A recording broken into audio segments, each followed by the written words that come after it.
शुभ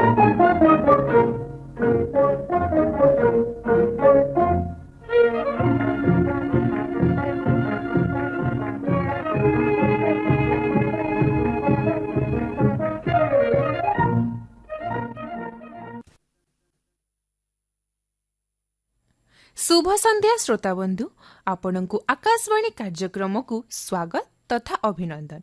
मु आपणଙ୍କ प्रिय युवसाथी अनन्या प्रधान। युववाणी हेउची आकाशवाणीर एक विशेष कार्यक्रम जहा देशर युवशक्तिଙ୍କ ପାଇଁ निर्मित। ओडिसा रे युववाणी युवमानଙ୍କର सृजनशीलता, चेतना, नूतन चिंताधारा ओ सामाजिक जागरण को उत्साहित करे। शिक्षा, निजुक्ति, संस्कृति, विज्ञान, क्रीड़ा एवं व्यक्तित्व विकास परि विभिन्न क्षेत्र रे युवा मानकु सठिक दिगरे नेबार एहार लक्ष्य। युवा मानकर स्वर को मंच दे समाज गठन रे सेमानक भूमिका को शक्तिशाली कराइबारे युववाणी गुरुत्वपूर्ण भूमिका निभाई थाए। तेबे चालंतु श्रोता बंधु आउ डेरी न करी आरंभ करिबा आजिर युववाणी कार्यक्रम टिको। श्रोता बंधु आसंतु आलोचना करिबा स्त्रीଙ୍କ विरोधरे हिंसा निर्मूलन एक सचेतन समाजर दिगरे। समाजर उन्नतिरु आरंभ करी परिवारर सुख साथी पर्यंत सबु किछिरे जेउ शक्ति अवदान रखे सेही शक्ति हेउजी नारी। गृहिणी, कर्मयोगिनी, माँ, सहपाठी सबु भूमिकारे से जीवन को सृजनशील और सुंदर करिथांती। किंतु एही समाजरे सेमाने व्यापक भावरे हिंसा, दुर्व्यवहार और असम्मानर सम्मुखीन हेउचंती। सारा विश्वरे प्रतिवर्ष नवेम्बर मास 25 तारिख को नारींक उपरे हिंसा निर्मूलन दिवस भावे पालन कराए। एही दिनटी आमको स्मरण कराए समाज उन्नत केबे हब जेतेबेले प्रत्येक नारी निरापद, सम्मानित और सशक्त हेबे। हिंसा कौन? नारींक विरोधरे हिंसार रूप। नारींक विरोधरे हिंसा केवल शारीरिक हिंसा नुहे, एहा विभिन्न रूप अछि। शारीरिक हिंसा माड़ मारिबा, धक्का देबा, जळाइबा, बंदी करी रखिबा इत्यादि। घरोई हिंसा सबुठारु अधिक देखा जाए। मानसिक हिंसा गाली, अपमान, भय देवा, अधिक संदेह करिबा, सामाजिक भावे अलगा करिबा एहा शारीरिक हिंसाटू अधिक गुरुतर हानि करि पारे। यौन हिंसा धर्षण, दुष्कर्मर चेष्टा, विवाहित जीवन रे बलपूर्वक यौन संपर्क, यौन अपमान किंबा उत्पीड़न। आर्थिक हिंसा अर्थ न देउथुबा नारींक अर्जन निजे दाबी करिबा, शिक्षा और चाकिरी करिबा को न देबा। सामाजिक हिंसा दहेज दाबी, नारी को द्वितीय श्रेणीर नागरिक भावे व्यवहार करिबा। डिजिटल और ऑनलाइन हिंसा ऑनलाइन उत्पीड़न, अनुचित मेसेज, वीडियो बा फोटो लीक करी धमक देबा एवं साइबर बुलिंग।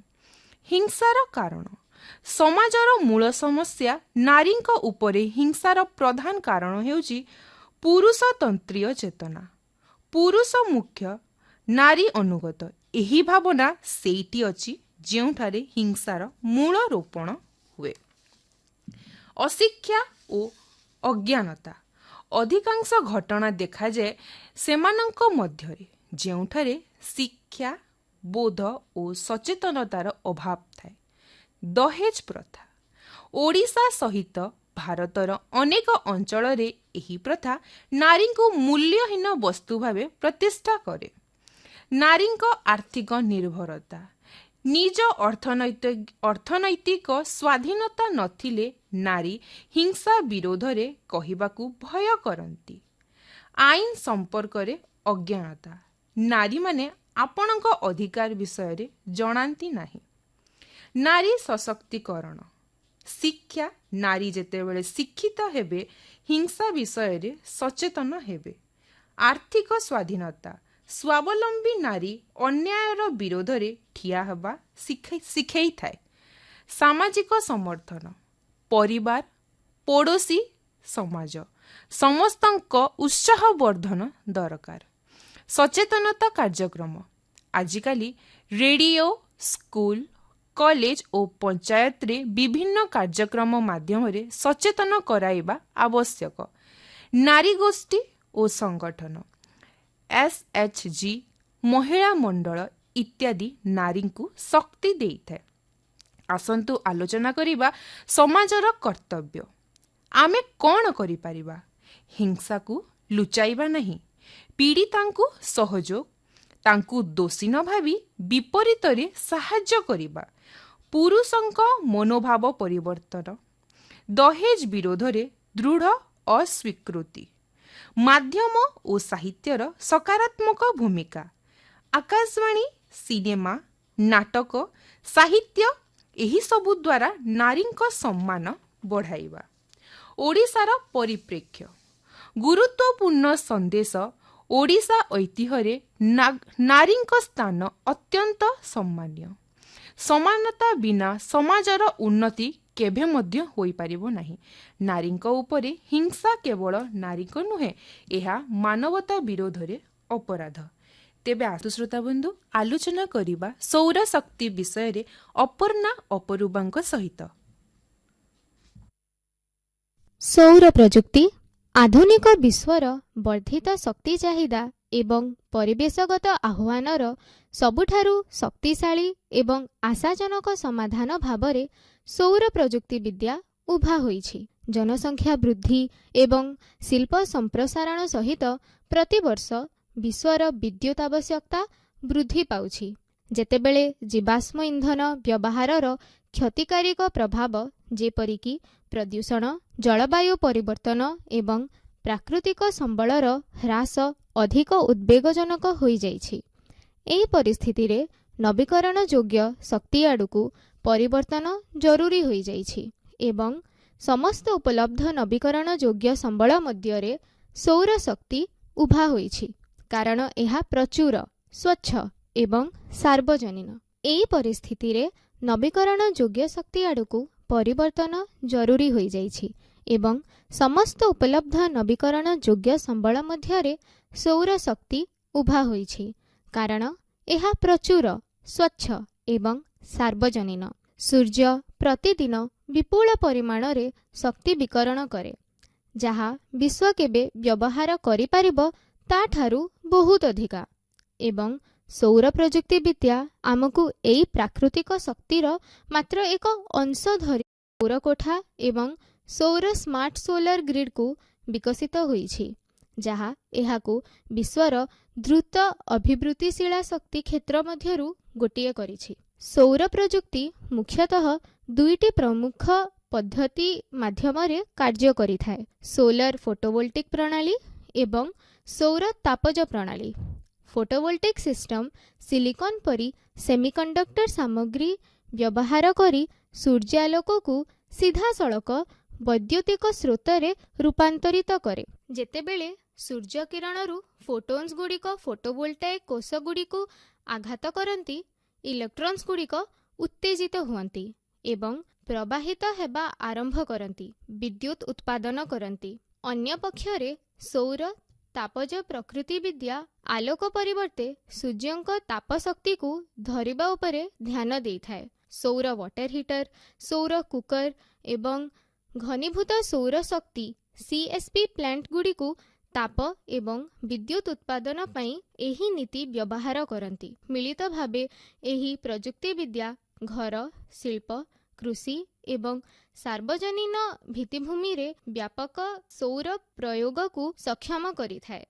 ସମୟ ସହିତ ଗବେଷଣା, ଉତ୍ପାଦନ ଏବଂ ବିଶ୍ୱ ନୀତି ସମର୍ଥନରେ ଅଗ୍ରଗତି ହେତୁ ଏହି ପ୍ରଣାଳୀଗୁଡ଼ିକ ଦକ୍ଷ, ଅଧିକ ସୁଲଭ ଏବଂ ଅଧିକ ବ୍ୟାପକ ଭାବରେ ଉପଲବ୍ଧ ହୋଇଛି। ସୌର ପ୍ରଯୁକ୍ତି ବିଦ୍ୟାର ବିକାଶର ଏକ ଆକର୍ଷଣୀୟ ଇତିହାସ ରହିଛି, ଯାହା ପାଖାପାଖି 2 ଶତାବ୍ଦୀ ବ୍ୟାପକ। ଫୋଟୋଭୋଲ୍ଟିକ୍ ପ୍ରଭାବ 1839 ମସିହାରେ ଆଲେକ୍ସାଣ୍ଡର ଏଡମଣ୍ଡ ବେକେରେଲଙ୍କ ଦ୍ୱାରା ଆବିଷ୍କୃତ ହୋଇଥିଲା, କିନ୍ତୁ ପ୍ରଥମ ବ୍ୟବହାରିକ ସୌରକୋଷ 1954 ମସିହାରେ ହିଁ ଆବିର୍ଭାବ ହୋଇଥିଲା। ପ୍ରାରମ୍ଭରେ ସୌରକୋଷଗୁଡ଼ିକ ଅତ୍ୟନ୍ତ ବ୍ୟୟବହୁଳ ଏବଂ ଅଦକ୍ଷ ଥିଲା, ଯାହା ସେଗୁଡ଼ିକର ବ୍ୟବହାର ଉପଗ୍ରହ ଏବଂ ମହାକାଶ ଉପକରଣ ଭଳି ବିଶେଷ ପ୍ରୟୋଗଗୁଡ଼ିକ ମଧ୍ୟରେ ସୀମିତ ରଖିଥିଲା। ତେବେ 1970 ଦଶକରେ ତୈଳ ସଙ୍କଟ ଭଳି ବୈଶ୍ୱିକ ଘଟଣାଗୁଡ଼ିକ ସୌର ଗବେଷଣାରେ ନିବେଶ ଏବଂ ନବସୃଜନକୁ ପ୍ରୋତ୍ସାହିତ କରି ଦେଶଗୁଡ଼ିକୁ ବିକଳ୍ପ ଶକ୍ତି ଉତ୍ସ ଅନ୍ୱେଷଣ କରିବାକୁ ପ୍ରେରିତ କରିଥିଲା। ଉତ୍ପାଦନ ଖର୍ଚ୍ଚ ହ୍ରାସ ପାଇବା ଏବଂ ଦକ୍ଷତା ସ୍ତରରେ ଉନ୍ନତି ହେବା ସହିତ ସୌର ପ୍ୟାନେଲ ଧୀରେ ଧୀରେ ଘର ଏବଂ ବ୍ୟବସାୟ ପାଇଁ ବ୍ୟାବସାୟିକ ଭାବରେ ଲାଭଦାୟକ ହୋଇଗଲା। ଆଜି ବ୍ୟାପକ ଉତ୍ପାଦନ, ଉନ୍ନତ ପ୍ରଯୁକ୍ତିବିଦ୍ୟା ଏବଂ ସହାୟକ ନୀତି କାରଣରୁ ସୌରଶକ୍ତି ବିଶ୍ୱସ୍ତରରେ ବିଦ୍ୟୁତର ସବୁଠାରୁ ଶସ୍ତା ଉତ୍ସ ମଧ୍ୟରୁ ଗୋଟିଏ ହୋଇପାରିଛି। ଭାରତ, ଚୀନ, ଯୁକ୍ତରାଷ୍ଟ୍ର ଆମେରିକା ଏବଂ ଜର୍ମାନୀ ଭଳି ଦେଶ ସୌରଶକ୍ତି ଉତ୍ପାଦନ କେନ୍ଦ୍ରରେ ବ୍ୟାପକ ପୁଞ୍ଜି ନିବେଶ କରି ସୌରଶକ୍ତିକୁ ସେମାନଙ୍କ ଜାତୀୟ ଶକ୍ତି ପୋର୍ଟଫୋଲିଓରେ ପ୍ରମୁଖ ଯୋଗଦାନ କରି ରାଷ୍ଟ୍ରରେ ପରିଣତ କରିଛନ୍ତି। ସୌର ପ୍ରଯୁକ୍ତିବିଦ୍ୟା ଏହାର ବହୁମୁଖୀତା ଏବଂ ମୂଲ୍ୟ ପ୍ରଭାବଶୀଳତା ହେତୁ ଏକାଧିକ କ୍ଷେତ୍ରରେ ପ୍ରୟୋଗ ପାଇଛି। ଆବାସିକ ପରିବେଶରେ ଛାତ ଉପର ସୌର ପ୍ୟାନେଲ ପରିବାରମାନଙ୍କୁ ବିଦ୍ୟୁତ୍ ବିଲ୍ ହ୍ରାସ କରିବାରେ ଏବଂ ଶକ୍ତି ସ୍ୱାଧୀନତା ହାସଲ କରିବାରେ ସାହାଯ୍ୟ କରେ। ସୌର ୱାଟର ହିଟର, ସୌର କୁକର ଏବଂ ସୌର ଲ୍ୟାମ୍ପ ମଧ୍ୟ ଘରେ ସାଧାରଣ ଅଟେ। ଡାକ୍ତରଖାନା, ବିଦ୍ୟାଳୟ, ମଲ୍ ଏବଂ କାର୍ଯ୍ୟାଳୟ ପରି ବାଣିଜ୍ୟିକ କୋଠା ପରିଚାଳନା ଖର୍ଚ୍ଚ ହ୍ରାସ କରିବ ଏବଂ ସ୍ଥାୟିତ୍ୱ ଲକ୍ଷ୍ୟ ପୂରଣ କରିବା ପାଇଁ ସୌରଶକ୍ତି ଉପରେ ଅଧିକରୁ ଅଧିକା ନିର୍ଭରଶୀଳ। ଶିଳ୍ପ କ୍ଷେତ୍ରରେ ସୌରଶକ୍ତି କମ୍ ଦୀର୍ଘକାଳୀନ ଖର୍ଚ୍ଚରେ ସ୍ୱଚ୍ଛ ବିଦ୍ୟୁତ୍ ପ୍ରଦାନ କରି ଉତ୍ପାଦନ ୟୁନିଟ୍, ଗୋଦାମ ଏବଂ ଡେଟା ସେଣ୍ଟରକୁ ସମର୍ଥନ କରେ। ସୌର ପ୍ରଯୁକ୍ତିବିଦ୍ୟାରୁ କୃଷି ମଧ୍ୟ ବହୁତ ଉପକୃତ ହୋଇଛି। ସୌର ଜଳସେଚନ ପମ୍ପ, ସୌର ଶୀତଳ ଭଣ୍ଡାର ଏବଂ ସୌର ଡ୍ରାୟର୍ସ କୃଷକମାନଙ୍କୁ ଟଙ୍କା ସଞ୍ଚୟ କରିବାରେ, ଡିଜେଲ ଉପରେ ନିର୍ଭରଶୀଳତା ହ୍ରାସ କରିବାରେ ଏବଂ ଫସଲ ପରିଚାଳନାରେ ଉନ୍ନତି ଆଣିବାରେ ସାହାଯ୍ୟ କରେ। ସୌରଶକ୍ତି ଚାଳିତ ଯାନ, ଡଙ୍ଗା ଏବଂ ଚାର୍ଜିଂ ଷ୍ଟେସନ ବିଶ୍ୱବ୍ୟାପୀ ବିକଶିତ ଏବଂ ପରୀକ୍ଷିତ ହେବା ସହିତ ସୌର ପ୍ରଯୁକ୍ତି ମଧ୍ୟ ପରିବହନ କ୍ଷେତ୍ରରେ ପ୍ରବେଶ କରିଛି। ଏହା ବ୍ୟତୀତ ୟୁଟିଲିଟି ସ୍କେଲ ସୌର ଫାର୍ମ ଏବଂ ବୃହତ ସୌର ପାର୍କ ବିପୁଳ ପରିମାଣରେ ଶକ୍ତି ଉତ୍ପାଦନ କରିଥାଏ ଏବଂ ସିଧାସଳଖ ଜାତୀୟ ଗ୍ରିଡରେ ଯୋଗଦାନ କରିଥାଏ, ଯାହା ସୌରଶକ୍ତିକୁ ଆଧୁନିକ ଶକ୍ତି ଭିତ୍ତିଭୂମିର ଏକ ଗୁରୁତ୍ୱପୂର୍ଣ୍ଣ ଅଂଶ କରିଥାଏ। ସୌର ଟେକ୍ନୋଲୋଜିର ସବୁଠାରୁ ବଡ଼ ସୁବିଧା ହେଉଛି ଏହା ଏକ ନବୀକରଣ ଯୋଗ୍ୟ, ପ୍ରଚୁର ଏବଂ ପରିବେଶ ଅନୁକୂଳ ଶକ୍ତି ଉତ୍ସ। ଜୀବାଶ୍ମ ଇନ୍ଧନ ଭଳି ସୌରଶକ୍ତି କ୍ଷତିକାରକ ନିର୍ଗମନ ସୃଷ୍ଟି କରେ ନାହିଁ କିମ୍ବା ଜଳବାୟୁ ପରିବର୍ତ୍ତନରେ ଯୋଗଦାନ କରେ ନାହିଁ। ଏହା ସବୁ ସ୍ଥାନରେ ଉପଲବ୍ଧ, ବିଶେଷ କରି ଭାରତ ଭଳି ଗ୍ରୀଷ୍ମମଣ୍ଡଳୀୟ ଦେଶରେ ଯେଉଁଠାରେ ବର୍ଷ ସାରା ଅଧିକ ସୂର୍ଯ୍ୟ ଆଲୋକ ଅନୁଭୂତ ହୋଇ। ଅନ୍ୟ ଏକ ପ୍ରମୁଖ ଲାଭ ହୋଇଛି ମୂଲ୍ୟ ପ୍ରଭାବଶୀଳତା। ଯଦିଓ ପ୍ରାରମ୍ଭିକ ସ୍ଥାପନା ଖର୍ଚ୍ଚ ଅଧିକ ହୋଇପାରେ, ଦୀର୍ଘକାଳୀନ ସଞ୍ଚୟ ଯଥେଷ୍ଟ, କାରଣ ସୂର୍ଯ୍ୟ ଆଲୋକ ମାଗଣା ଏବଂ ରକ୍ଷଣାବେକ୍ଷଣ ଖର୍ଚ୍ଚ ସର୍ବନିମ୍ନ। ସୌର ପ୍ରଯୁକ୍ତି ମଧ୍ୟ ଆମଦାନୀ ଇନ୍ଧନ ଉପରେ ନିର୍ଭରଶୀଳତାକୁ ହ୍ରାସ କରି ଶକ୍ତି ସ୍ୱାଧୀନତାକୁ ପ୍ରୋତ୍ସାହିତ କରିଥାଏ। ଆର୍ଥିକ ଦୃଷ୍ଟିରୁ ସୌର ଶିଳ୍ପ ଉତ୍ପାଦନ, ସ୍ଥାପନ, ଗବେଷଣା ଏବଂ ରକ୍ଷଣାବେକ୍ଷଣ କ୍ଷେତ୍ରରେ ଲକ୍ଷ ଲକ୍ଷ ନିଯୁକ୍ତି ସୃଷ୍ଟି କରିଛି, ଯାହା ବିଶ୍ୱ ବିକାଶକୁ ସମର୍ଥନ କରୁଛି। ଅଫ୍-ଗ୍ରିଡ୍ ସୌର ପ୍ରଣାଳୀ ହେଉଛି ଦୁର୍ଗମ କିମ୍ବା ଗ୍ରାମୀଣ ଅଞ୍ଚଳରେ ଏକ ଜୀବନରେଖା, ଯେଉଁଠାରେ ବିଦ୍ୟୁତ୍ ଗ୍ରିଡ୍ ବିସ୍ତାର କରିବା କଷ୍ଟକର। ଏହିଭଳି ବ୍ୟବସ୍ଥା ବିଦ୍ୟାଳୟ, ଡାକ୍ତରଖାନା ଏବଂ ସେହି ପରିବାରଗୁଡ଼ିକୁ ବିଦ୍ୟୁତ୍ ଯୋଗାଇଥାଏ ଯେଉଁଗୁଡ଼ିକ ପୂର୍ବରୁ ବିଶ୍ୱସନୀୟ ବିଦ୍ୟୁତ୍ ବିନା ରହୁଥିଲେ। ତେବେ ସୌର ପ୍ରଯୁକ୍ତି ମଧ୍ୟ କେତେକ ଆହ୍ୱାନର ସମ୍ମୁଖୀନ ହେଉଛି। ଗୋଟିଏ ପ୍ରମୁଖ ସୀମା ହେଉଛି ସୂର୍ଯ୍ୟାଲୋକ ଉପରେ ଏହାର ନିର୍ଭରଶୀଳତା, ଯାହା ପାଣିପାଗ, ଋତୁ ଏବଂ ଦିନର ସମୟ ଅନୁଯାୟୀ ଭିନ୍ନ ହୋଇଥାଏ। ସୌର ପ୍ୟାନେଲଗୁଡ଼ିକ ରାତିରେ ବିଦ୍ୟୁତ୍ ଉତ୍ପାଦନ କରନ୍ତି ନାହିଁ ଏବଂ ମେଘୁଆ କିମ୍ବା ବର୍ଷା ପାଗରେ ସେମାନଙ୍କର ଉତ୍ପାଦନ ହ୍ରାସ ପାଏ। ଏହାଦ୍ୱାରା ବ୍ୟାଟେରୀ ଭଳି ଶକ୍ତି ସଞ୍ଚୟ ସମାଧାନ ଅତ୍ୟାବଶ୍ୟକ ହୋଇଥାଏ। କିନ୍ତୁ ତଥାପି ବ୍ୟାଟେରୀଗୁଡ଼ିକ ବ୍ୟୟବହୁଳ ଏବଂ ଏହାର ଜୀବନକାଳ ସୀମିତ ରହିଥାଏ। ଅନ୍ୟ ଏକ ଆହ୍ୱାନ ହେଉଛି ଅନେକ ପରିବାର ଏବଂ ଛୋଟ ବ୍ୟବସାୟ ପାଇଁ ସ୍ଥାପନାର ଉଚ୍ଚ ଆଗୁଆ ମୂଲ୍ୟ। ବୃହତ୍ ସୌର ଫାର୍ମଗୁଡ଼ିକ ଗୁରୁତ୍ୱପୂର୍ଣ୍ଣ ଜମି ଆବଶ୍ୟକ କରେ, ଯାହା ବେଳେବେଳେ ଜମିର ବ୍ୟବହାର, କୃଷି ଏବଂ ଇକୋସିଷ୍ଟମ ବିଷୟରେ ଚିନ୍ତା ସୃଷ୍ଟି କରେ। ସୌର ପ୍ୟାନେଲର ଦକ୍ଷତା ସୀମା ମଧ୍ୟ ରହିଛି ଏବଂ ଧୂଳି, ଛାୟା ଏବଂ ଉତ୍ତାପ ପରି କାରକଗୁଡ଼ିକ ସେମାନଙ୍କର କାର୍ଯ୍ୟକାରିତାକୁ ହ୍ରାସ କରିପାରେ। ଏହି ଆହ୍ୱାନଗୁଡ଼ିକ ସତ୍ତ୍ୱେ ଉନ୍ନତ ଶକ୍ତି ସଂରକ୍ଷଣ, ଉଚ୍ଚ ଦକ୍ଷତା ସେଲ୍ ଏବଂ ଉନ୍ନତ ସାମଗ୍ରୀ ଭଳି ନବସୃଜନ ମାଧ୍ୟମରେ ଏହି ସମସ୍ୟାଗୁଡ଼ିକର ସମାଧାନ ପାଇଁ ଗବେଷଣା ଜାରି ରହିଛି। ଆଧୁନିକ ପ୍ରଗତି ସୌର ପ୍ରଯୁକ୍ତିକୁ ନବସୃଜନର ଏକ ନୂତନ ଜାଗାକୁ ଠେଲି ଦେଇଛି। କମ୍ ଖର୍ଚ୍ଚରେ ଏବଂ ନମନୀୟ ପ୍ରୟୋଗ ସହିତ ଉଚ୍ଚ ଦକ୍ଷତା ପ୍ରଦାନ କରିବାକୁ ପ୍ରତିଶ୍ରୁତି ଦିଏ। ହ୍ରଦ ଏବଂ ଜଳ ଭଣ୍ଡାରରେ ଭାସୁଥିବା ସୌର ପ୍ଲାଣ୍ଟ ଜଳ ବାଷ୍ପୀକରଣ ହ୍ରାସ କରିବା ସହିତ ଜମି ସଞ୍ଚୟ କରିବାରେ ସାହାଯ୍ୟ କରେ। ପୃଷ୍ଠ ସହିତ ବଦଳାଇଥାଏ। ଗବେଷଣାମାନେ ସ୍ୱଚ୍ଛ ସୌର ପ୍ୟାନେଲ ଏବଂ ସୌର ରଙ୍ଗ ମଧ୍ୟ ବିକଶିତ କରୁଛନ୍ତି, ଯାହା ଝର୍କା ଏବଂ କାନ୍ଥକୁ ଶକ୍ତି ଉତ୍ପାଦନ କରି ସୌର ଚାଳିତ ଡେସାଲିନେସନ ବ୍ୟବସ୍ଥା ସମୁଦ୍ର ଜଳକୁ ପାନୀୟ ଜଳରେ ପରିଣତ କରିବାରେ ସାହାଯ୍ୟ କରୁଛି, ଯାହା ଜଳ ଅଭାବର ସ୍ଥାୟୀ ସମାଧାନ ପ୍ରଦାନ କରୁଛି। ଏହି ବୈଷୟିକ ପ୍ରଗତିଗୁଡ଼ିକ ଦର୍ଶାଉଛି ଯେ ସୌର ଶକ୍ତି କେବଳ ଏକ ଶକ୍ତି ଉତ୍ସ ନୁହେଁ, ବରଂ ଭବିଷ୍ୟତର ଶିଳ୍ପଗୁଡ଼ିକୁ ରୂପ ଦେଉଥିବା ଏକ ପରିବର୍ତ୍ତନକାରୀ ଶକ୍ତି। ପ୍ରଚୁର ସୂର୍ଯ୍ୟାଲୋକ ଏବଂ ଦୃଢ଼ ସରକାରୀ ସମର୍ଥନ ଯୋଗୁଁ ଭାରତ ସୌରଶକ୍ତି କ୍ଷେତ୍ରରେ ବିଶ୍ୱର ଆଗାମୀ ରାଷ୍ଟ୍ର ଭାବେ ଉଭା ହୋଇଛି। ପ୍ରଚୁର ସୂର୍ଯ୍ୟାଲୋକ ଏବଂ ଦୃଢ଼ ସରକାରୀ ଯୋଗୁଁ ଭାରତ ସୌରଶକ୍ତି କ୍ଷେତ୍ରରେ ବିଶ୍ୱର ଅଗ୍ରଣୀ ରାଷ୍ଟ୍ର ଭାବେ ଉଭା ହୋଇଛି। ଇଣ୍ଟରନ୍ୟାସନାଲ ସୋଲାର ଆଲାଏନ୍ସ ଭଳି ପଦକ୍ଷେପ ଜରିଆରେ ଭାରତ ସୌର ବିକାଶ କ୍ଷେତ୍ରରେ ବିଶ୍ୱସ୍ତରୀୟ ସହଯୋଗକୁ ରାଜସ୍ଥାନ, ଗୁଜରାଟ ଏବଂ କର୍ଣ୍ଣାଟକରେ ବୃହତ୍ ସୌର ପାର୍କ ଦେଶର ଅକ୍ଷୟ ଶକ୍ତି କ୍ଷମତାରେ ଗୁରୁତ୍ୱପୂର୍ଣ୍ଣ ଯୋଗଦାନ ଦେଇଛି। ପିଏମ୍ କୁସୁମ ଭଳି କାର୍ଯ୍ୟକ୍ରମ କୃଷକମାନଙ୍କୁ ସୌର ପମ୍ପ ଏବଂ କୃଷି ପ୍ରୟୋଗ ଦ୍ୱାରା ସହାୟତା କରିଥାଏ। ଛାତ ଉପରେ ସୌର ସବସିଡିଜ୍, ନେଟ୍ ମିଟରିଂ ପଲିସିଜ୍ ଏବଂ ଜନସଚେତନା ବୃଦ୍ଧି ସହରାଞ୍ଚଳ ଏବଂ ଗ୍ରାମାଞ୍ଚଳରେ ସୌର ପ୍ୟାନେଲ ତ୍ୱରାନ୍ୱିତ କରିଛି। ସୌରଶକ୍ତି ଶେଷରେ ବିଶ୍ୱର ସର୍ବାଧିକ ବ୍ୟୟବହୁଳ ଶକ୍ତି ଉତ୍ସରେ ପରିଣତ ହେବ।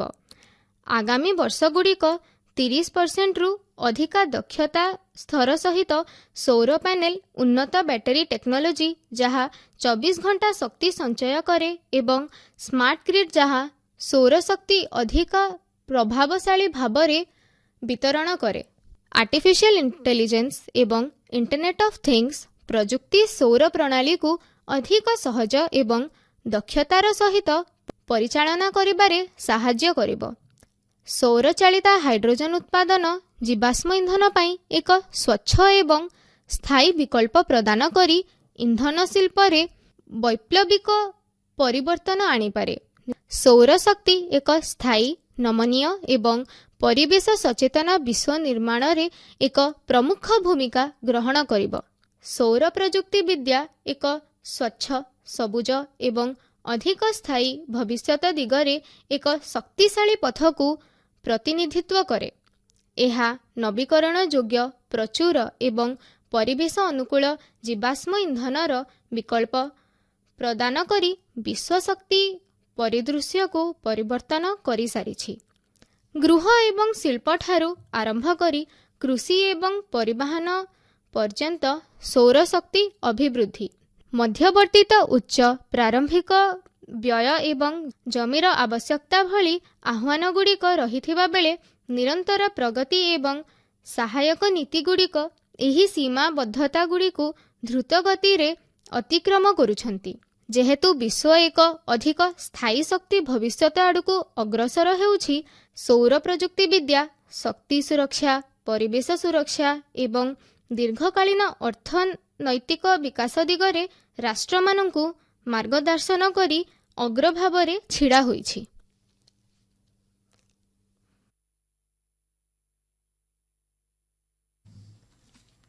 ଆଲୋଚନାଟିକୁ ଶୁଣିଲି ଶ୍ରୋତାବନ୍ଧୁ, ଆଶା କରୁଛୁ ନିଶ୍ଚୟ ଭଲ ଲାଗିଥିବ। ତେବେ ସମୟ ତ ଇସାରା ଦେଲାଣି ଶ୍ରୋତାବନ୍ଧୁ, ଆଜିର ଯୁବବାଣୀ କାର୍ଯ୍ୟକ୍ରମଟିକୁ ଏଠି ଶେଷ କରି ମୁଁ ବିଦାୟ ନେଉଛି ଆପଣଙ୍କ ପ୍ରିୟ ଯୁବସାଥୀ ଅନନ୍ୟା ପ୍ରଧାନ। ନମସ୍କାର।